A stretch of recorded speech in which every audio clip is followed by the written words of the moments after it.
Qu'est-ce qu'une nation?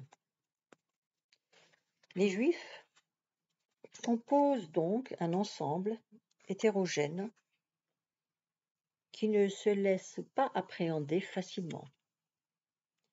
Ils diffèrent en partie de l'ensemble chrétien ou musulman, et pas seulement parce qu'ils ont toujours été, j'y reviendrai, presque partout minoritaires.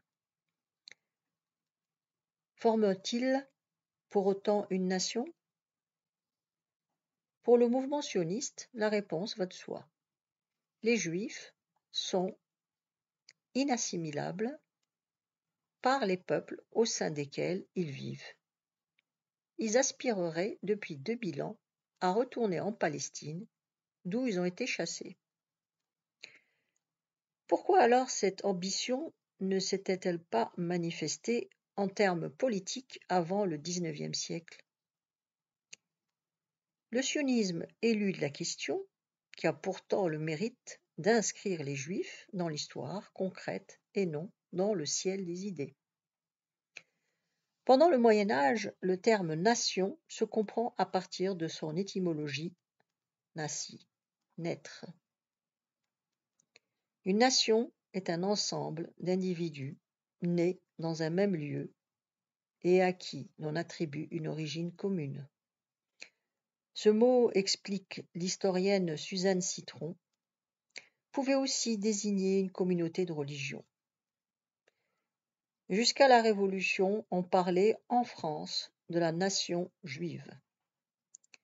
La langue, la religion sont parmi d'autres des éléments de l'identité collective que les anthropologues désignent aujourd'hui par le mot culture.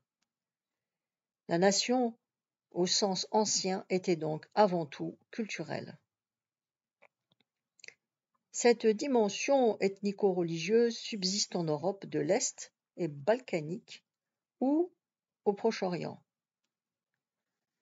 La Révolution française marque l'émergence de la nation moderne fondée sur un ensemble de données permanentes et stables au cours des siècles.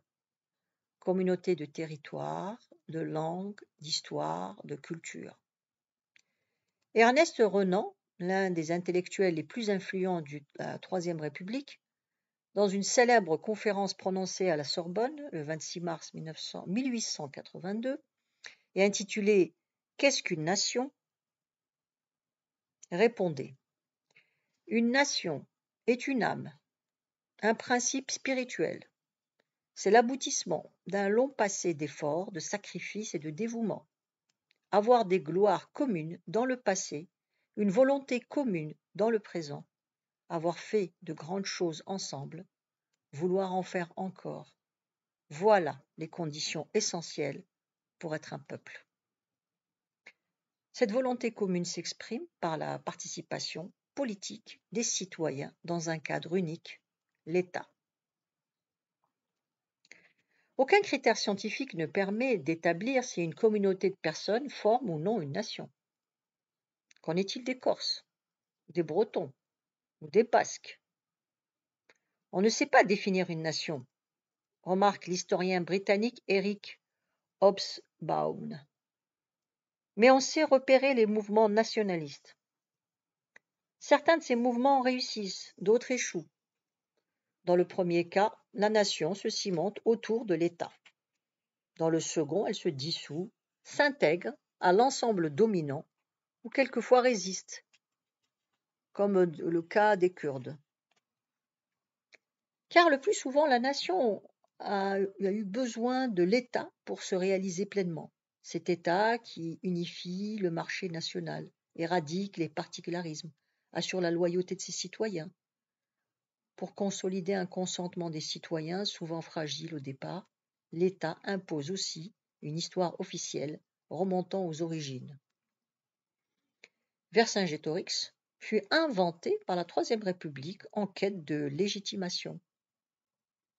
La Roumanie de Nicolae Ceausescu se voulait descendante des Daces, une peuplade indo-européenne. Les dirigeants de l'ex-Yougoslavie ont couvert leur folle ambition par des mythes historiques souvent grotesques. Malgré ces prétentions à l'éternité, les nations sont répétons-le, des créations modernes dans la préhistoire est plus souvent imaginée que réelle. Existe-t-il donc un ensemble juif cohérent ayant traversé l'histoire? Y a-t-il un rapport entre les Juifs du royaume de Salomon au Xe siècle avant Jésus-Christ, ceux de Palestine au temps de l'Empire romain, ceux des ghettos de l'Empire tsariste, ceux d'Israël d'aujourd'hui? Les Juifs, au cours des 2 derniers millénaires, n'ont été liés ni par le territoire ni par la langue. La plupart ont adopté le parler local, l'hébreu étant limité aux cérémonies religieuses. Ni par l'histoire, les trajectoires des Juifs au Maroc ou en France ne sont en rien parallèles, ni par les coutumes. Les Juifs ont embrassé les coutumes locales. En Iran, jusqu'à aujourd'hui, ils se déchaussent en entrant dans les synagogues. Dans un essai brillant qui a eu un énorme écho en Israël comme en France, l'historien Shlomo Sand a pu parler de l'invention du peuple juif.